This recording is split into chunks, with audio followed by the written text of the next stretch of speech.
حق بات سے اناد کرو، یہ ہے تکبر، اور دوسروں کو حقیر جانو۔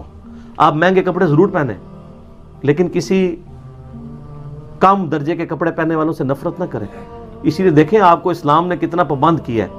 ایک غیر مسلم مسلمان ہوا، اس امریکن، اس نے ترجمے اس کی کتاب کا میں نے پڑھا تھا، سر تسلیم خم ہے، بڑی رکت انگیز اس کی سٹوری ہے، جس کا میں نے بتایا تھا فجر کے وقت اٹھنے کے لیے اس نے 3 گھڑیاں رکھی ہوئی تھی۔ وہ کہتا ہے جب میں نماز پڑھنے کے لیے مسجد میں گیا نا تو مجھے اسلام کی اس بات کی حکمت سمجھ آئی کہ نماز میں پاؤں سے پاؤں کیوں جوڑنے ہیں۔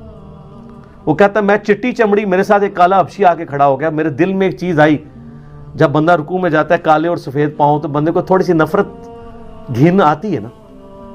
تو کہتا ہے مجھے رکوع میں جا کے حکمت سمجھ آئی کہ اسلام نے میرا تکبر توڑا ہے، کہ اللہ کی بارگاہ میں پہنچ کے سب برابر ہے، ایک ہی صف میں کھڑے ہو گئے محمود و یاز۔ لیکن آپ کے یہاں پہ عاشقان رسول کو اس سنت کا ہی نہیں پتا، ایون